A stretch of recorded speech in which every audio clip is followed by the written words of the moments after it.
Muy buenos días.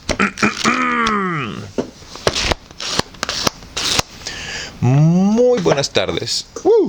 O muy buenas noches. Tengan todos ustedes, queridos amigos, queridas amigas, y todos ustedes, los que están en medio, bienvenidos una vez más a su programa favorito. No se crean. El Círculo de Lectura. Y estamos aquí para continuar, me parece, con las últimas del 2023, en esta paradoja del espacio-tiempo donde yo me leo en el presente, pero es tu futuro, aunque sea mi pasado. Así que bueno, estamos leyendo a Alfredo López Austin, Las razones del mito, la cosmovisión mesoamericana. Nos quedamos en el capítulo 21.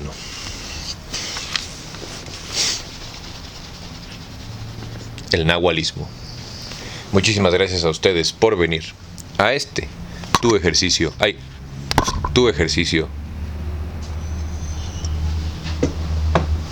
de resistencia cultural favorito. El nahualismo. El padre y la madre enviaban de Tamuanchán el alma identitaria. Su destino era el vientre de la mujer preñada. El alma identitaria se sentaba en el centro vital del niño, donde residiría hasta el momento de la muerte. No era posible que el Teyolia abandonara la corporeidad a la que había sido destinado. Otras almas, en cambio, podían externarse. El Tonali, alma destino, salía durante el sueño para vagar con demasiada libertad. Lo hacía también durante la cópula, cuando la conciencia era invadida por un psicotrópico o por accidente, cuando un susto perturbaba gravemente al ser humano. Por eso dicen que no puedes espantar a las embarazadas, o que las embarazadas de tu casa no se pueden espantar, güey, nunca. Siendo sustancia ligera, imperceptible, cruzaba durante el sueño los umbrales del cosmos y podía comunicarse directamente con los dioses. Y podía ver y comunicarse, directamente con los dioses y los muertos. Las imágenes oníricas no eran tenidas por representaciones fantásticas, sino como percepciones reales de las que el despertar conservaba solo un vago y distorsionado recuerdo. Algunas almas se creía, no solo su poder era externarse, sino de internarse en otros cuerpos. Es el caso del Ijiyotl, de los antiguos nahuas. El mago, con poderes y conocimientos suficientes para ello, enviaba su alma a invadir a otras criaturas. Y esta alma, ya posesionada de su nueva cobertura, cumplía con la voluntad de su dueño, actuando dentro del cuerpo ajeno.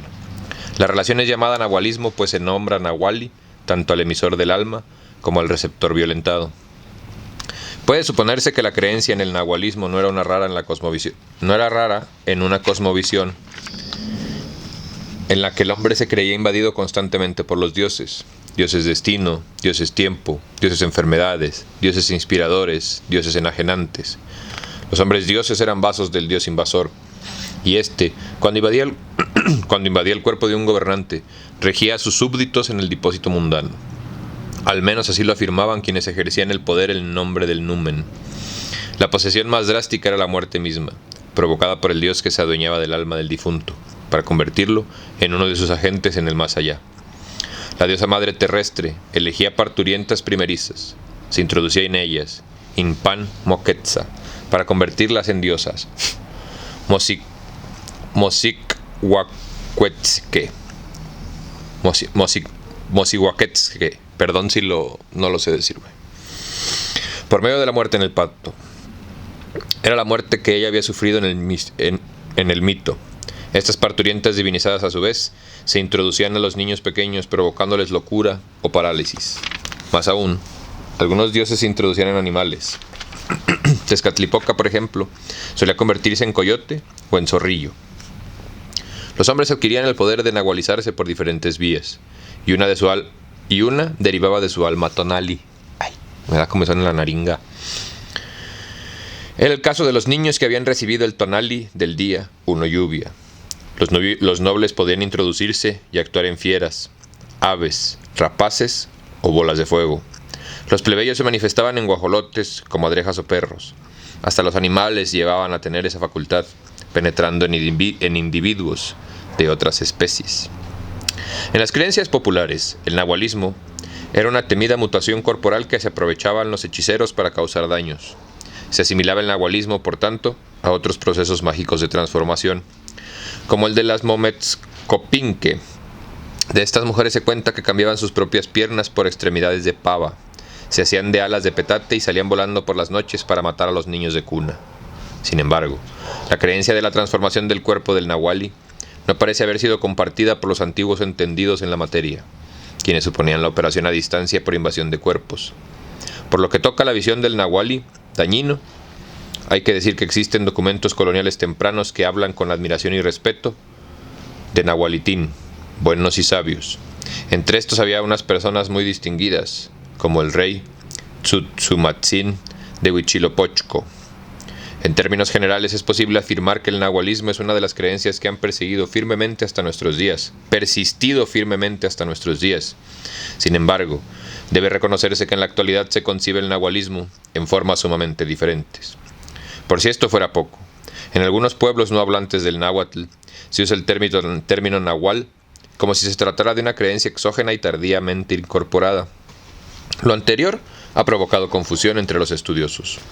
Una explicación posible del origen de la confusión es que el nahualismo haya sido desde la antigüedad un complejo de creencias mucho más extenso y profundo, que lo transmiten las fuentes documentales. No era prudente confiar abiertamente asunto tan delicado a los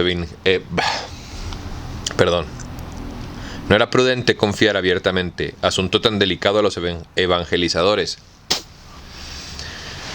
por lo que gran parte de los conocimientos se debió mantener en secreto. O se perdió, yo digo, güey.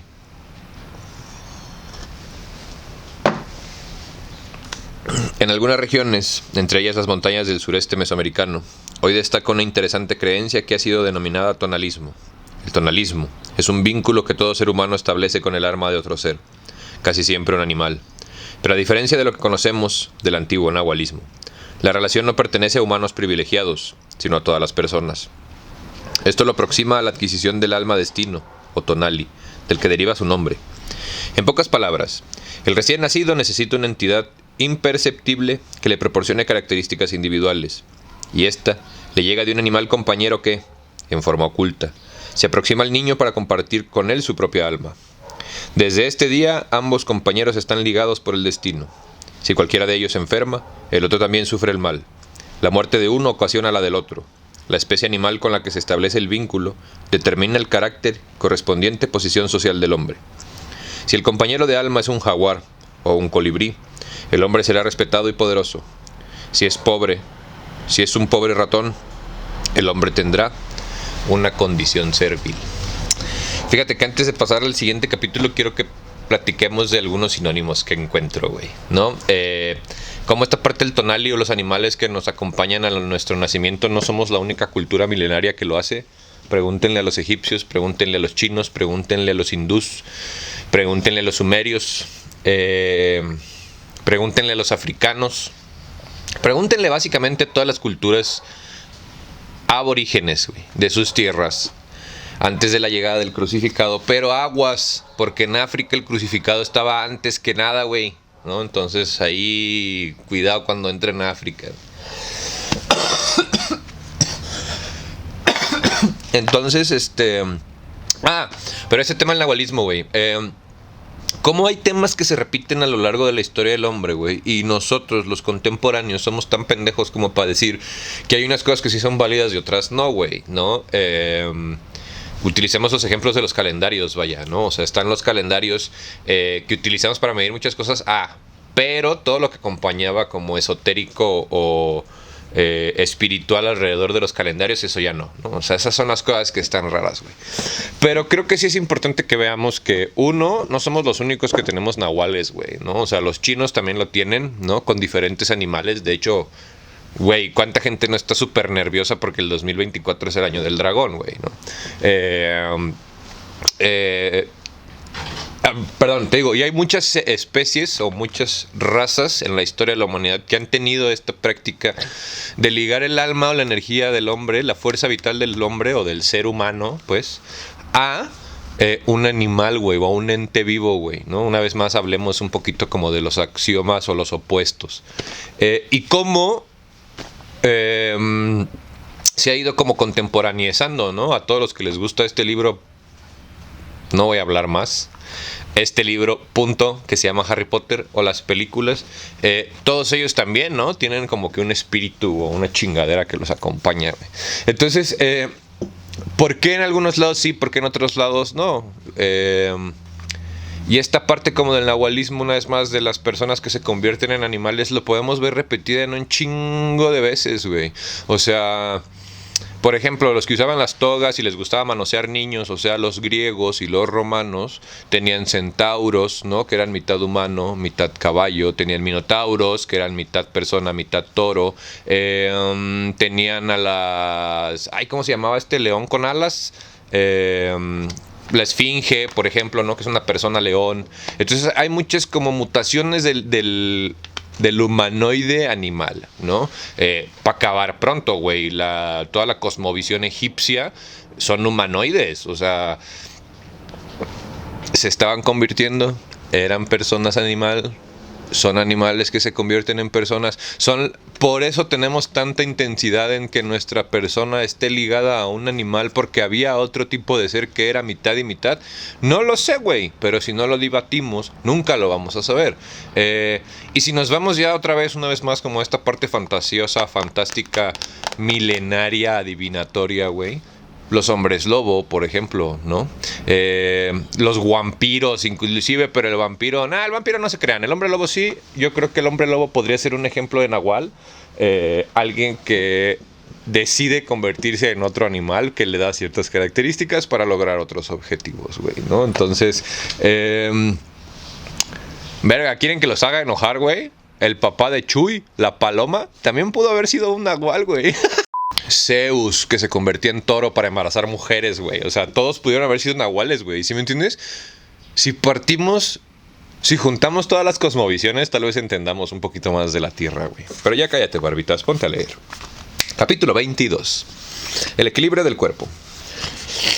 Compuesto el cuerpo humano por partes perceptibles e imperceptibles, pesadas y sutiles, y dependiendo las funciones fisiológicas de la relación armónica entre todas ellas, es lógico pensar que la salud exigiera, en buena parte, el recto equilibrio de los componentes corporales y la correcta relación del hombre con su entorno.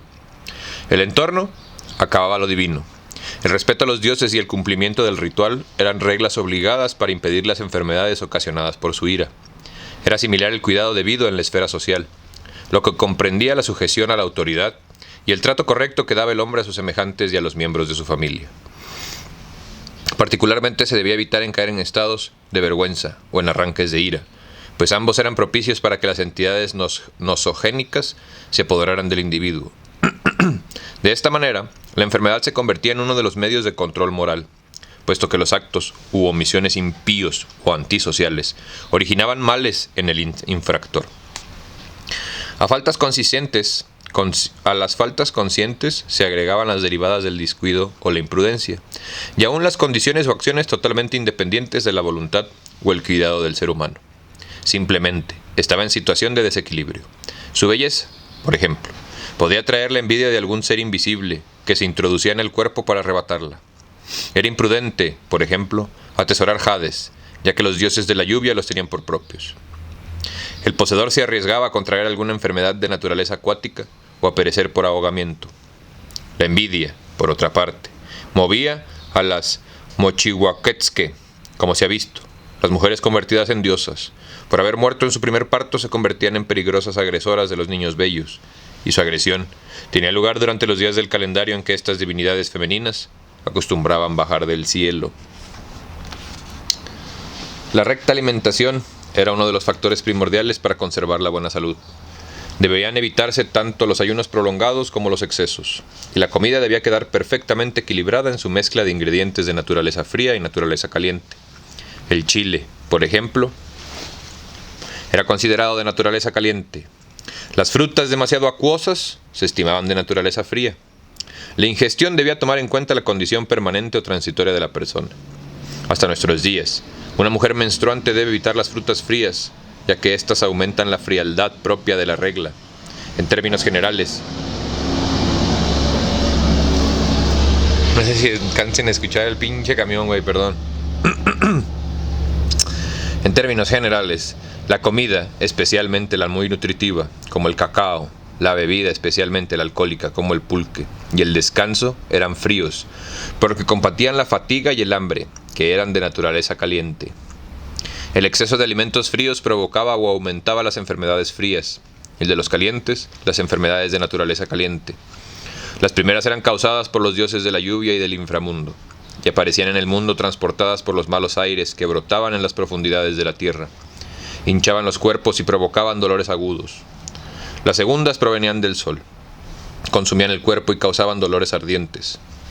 En los años 50, dio principio una polémica sobre la oposición frío-calor en las concepciones de la tradición mesoamericana, específicamente en los campos corporal, alimenticio, nosológico y terapéutico.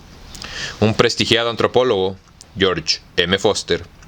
Jorge M. Foster, propuso que la taxonomía indígena era colonial y que derivaba de una mala comprensión de la clasificación frío, caliente, húmedo, seco de la medicina española de la época de la conquista. Estudios posteriores demostraron que los criterios mesoamericanos eran independientes de los introducidos por los conquistadores y que estaban en total armonía con el sistema taxonómico que abarcaba los más variados ámbitos de la antigua cosmovisión.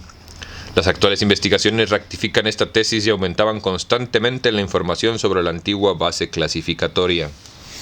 Pues es que imagínate que te crees dueño del mundo, güey, y llegas a un lugar en el que todos son más avanzados que tú, pues, pero andan vestidos, o bueno, andan semidesnudos y se visten con plumas, güey. Y a ti te educaron en base a la culpa y al pudor. O sea, ¿sí me entiendes, güey? Es esta teoría que tengo yo mismo de los adultos rotos, güey. Que luego la platicamos.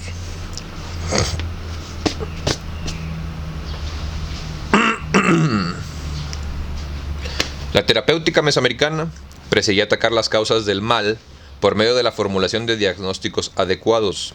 Con frecuencia el médico fungía como especialista en el trato con lo imperceptible y solía pedir a sus pacientes que dedicaran a los dioses las ofrendas que habían omitido. Quienes se sentían cargados de culpa recurrían a la confesión para evitar males o para curarlos. Las mujeres mayas externaban públicamente sus faltas antes de cada parto, con el propósito de evitar los peligros del difícil trance.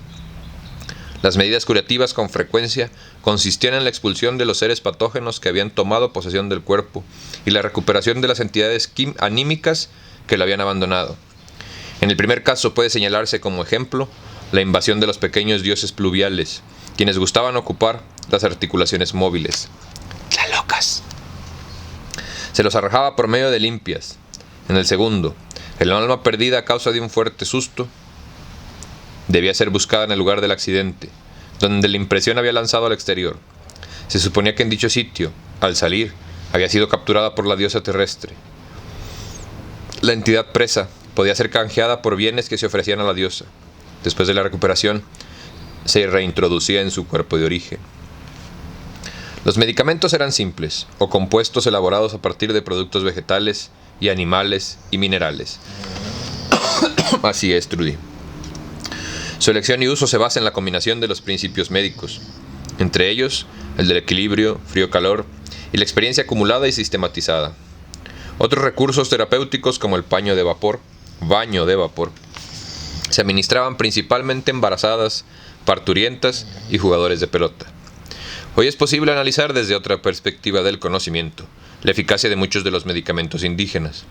En numerosos casos, sus principios activos han podido ser identificados, aislados y utilizados por la medicina académica.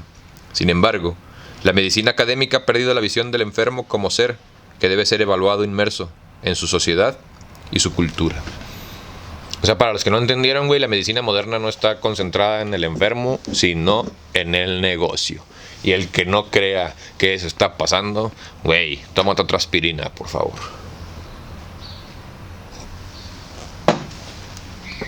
Y sí, se me hace algo irónico que mucha de la medicina tradicional, ¿no? Dijeran los gringos del complejo médico, está basada en las plantas, güey. Pero vivimos en una sociedad tan estúpida, discúlpenme que los insulte, pero es la verdad, güey, que preferimos ir a comprar, güey, vitamina C en pastillas que tomarnos una puta naranja, güey.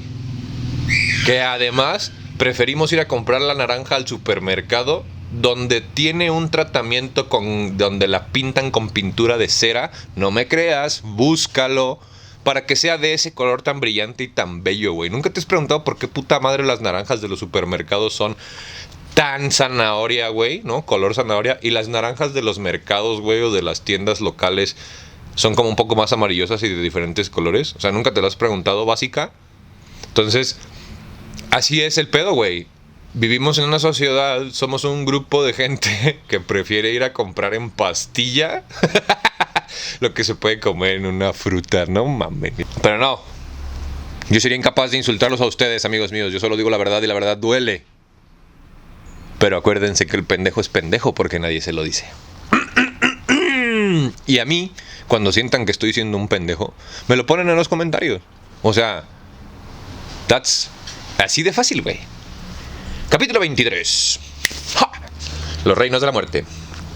Hun Hunahpu y Bakub Hunahpu se excedieron en el juego de pelota. Sus botes y sus saltos hicieron temblar la tierra.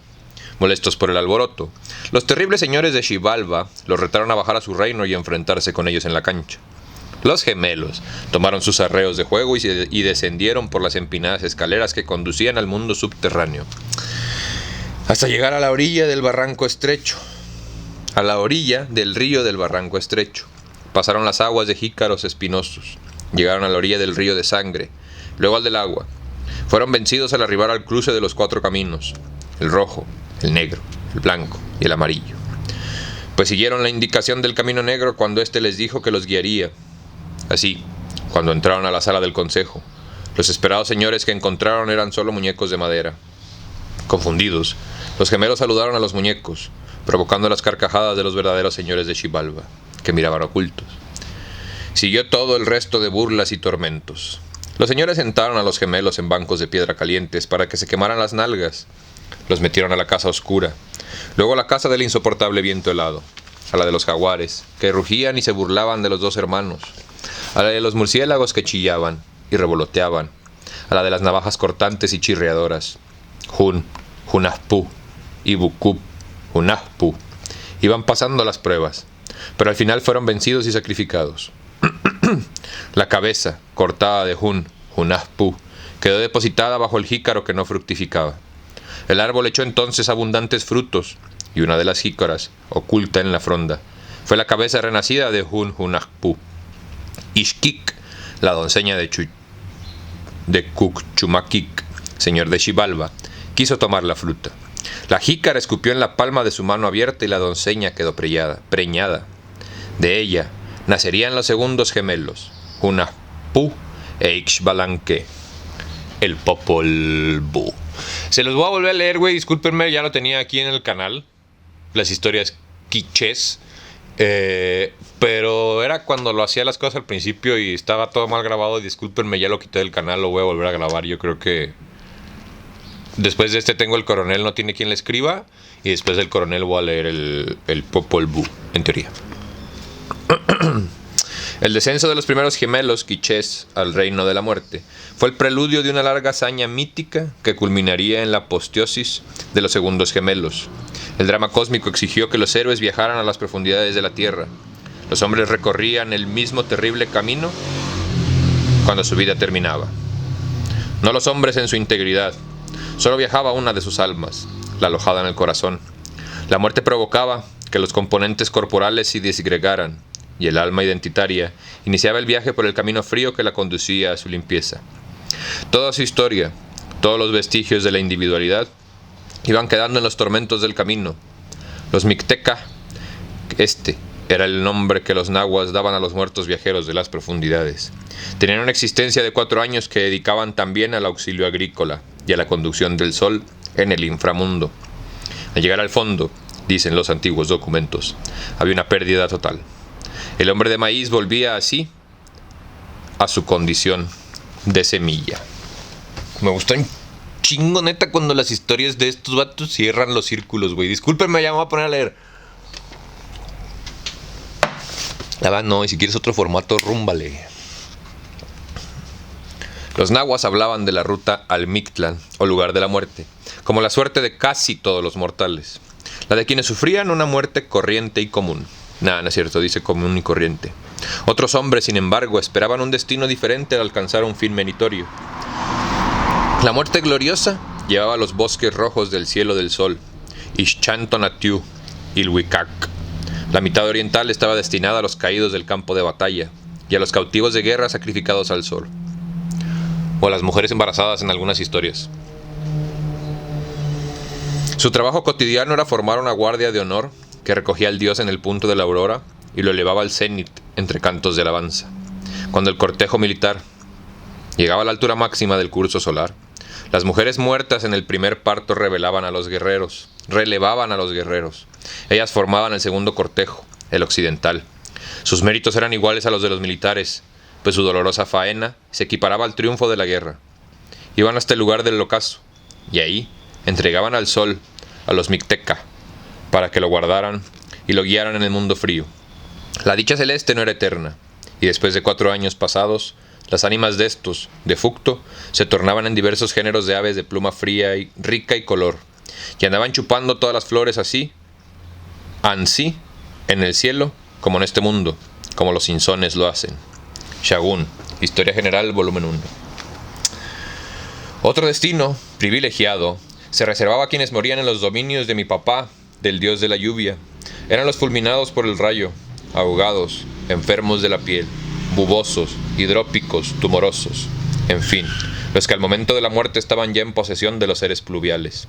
Su destino era Tlalocan, el paraíso de eterna frescura, la gran bodega del monte sagrado, como en el caso de los guerreros y parturientas del Ixchantonatiu, Ilhuicac, y de los muertos comunes del Mictlán. Los muertos de causas acuáticas trabajaban. Tenían a su cargo actividades relacionadas con los meteoritos, con los meteoros y el retorno de la vegetación. El trabajo, como se vio, formaba parte de la naturaleza humana. ¿Por qué diferían los lugares de los muertos a partir de las formas de la muerte? La primera respuesta está en la posición divina. El sol, por ejemplo, elegía y daba muerte en combate a los jóvenes más virtuosos, entre ellos los castos. Tlaloc capturaba a quienes se encontraban en sus dominios. Una segunda razón no excluyente es que el tremendo dolor de la muerte limpiaba de tal forma el Teyolia que se hacía innecesario el viaje de ilustración.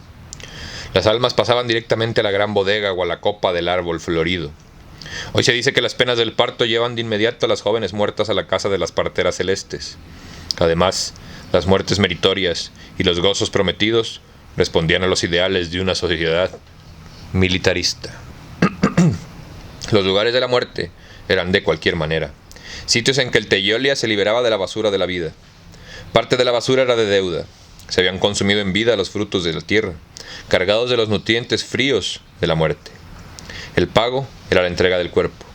Quedaban exentos los niños, puros, que solo habían sido alimentados con la leche de sus madres. Los pequeños muertos eran tenidos por valiosas joyas que volvían al punto de origen para beber la leche que goteaba de las tetas redondas, como frutos que colgaban del árbol del sustento. Ahí esperarían una nueva oportunidad para volver a la tierra. Los que no llegaron a conocer, no alcanzaron el polvo, la basura. Los niñitos pequeños que se mueren, se hacen piedras verdes, se hacen preciosas turquesas, se hacen brazaletes. Cuando mueren no van allá, al temible lugar de los vientos helados, al Mictlán. Van allá, a la casa del Señor del Sustento. Viven en el lugar del árbol del sustento. Liban las flores del sustento. Allá viven en el árbol del sustento. De él chupan.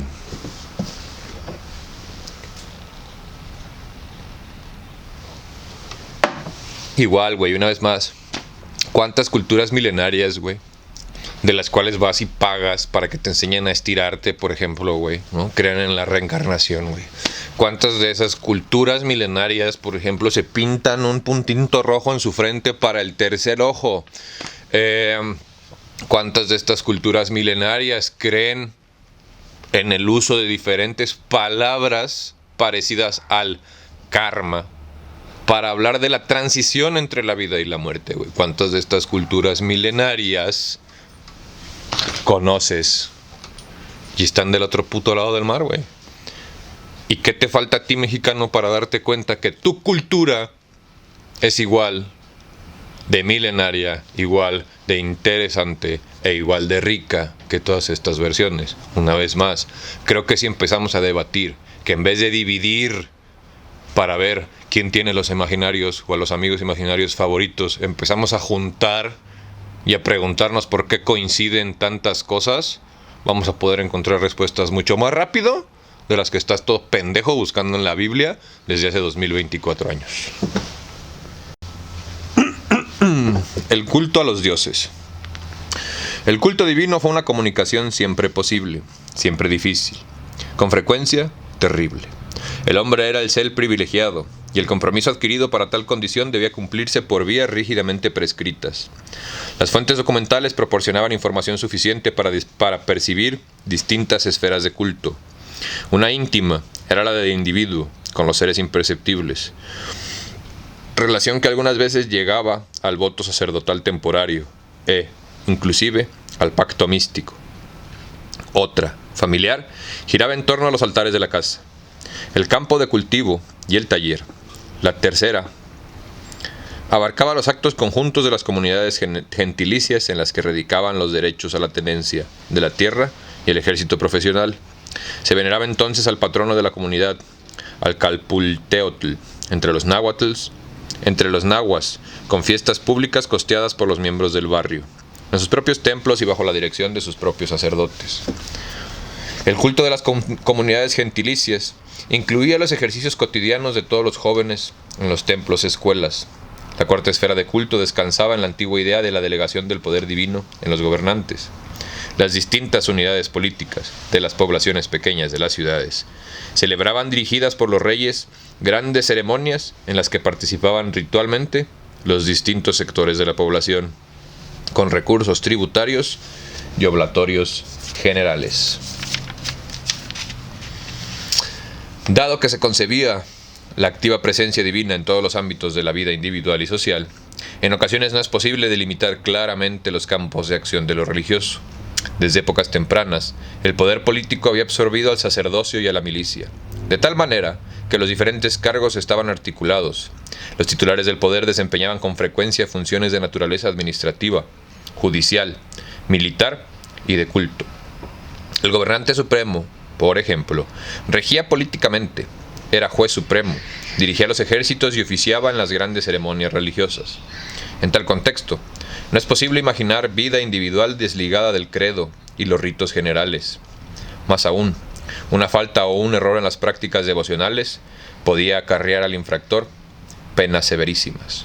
Sin embargo, la tolerancia a las prácticas ajenas parece haber sido una regla general, pues se consideraba que todos los grupos humanos, desde las comunidades gentilicias hasta los estados vecinos, tenían sus propios compromisos con sus patronos. La intolerancia y la imposición se levantaban contra las creencias y prácticas ajenas, solo cuando éstas afectaban aspectos en los que la religión se había convertido en materia política. Las fuentes documentales hacen frecuentemente referencia a los castigos, a quienes no aceptaban que el dios de los pueblos expansivos debía ser considerado superior a los dioses propios. Buena parte del origen litúrgico estibaba en el calendario de los 18 meses del año. Los gobiernos, representados con frecuencia por el soberano, se hacían responsables de las fiestas encaminadas a la obtención de buenas cosechas, a la preservación de la salud pública y a la consecución de las victorias militares. Cada mes era un segmento festivo, con sus propios dioses, ofrendas y ceremonias. Los templos se erigían frente a las plazas que congregaban a la multitud de fieles, y los ritos se cumplían con la participación colectiva de música, canto, danza y oración en torno a los oficiantes, que encabezaban plegarias, reactualizaban episodios míticos, ejecutaban pasajes rituales de profundo simbolismo, entregaban oblaciones y en la culminación de la fiesta destinaban a los dioses víctimas humanas. Eran congregaciones de intenso dramatismo, lindante en lo terrible, que creaban fuertes lazos cohesivos entre los fieles.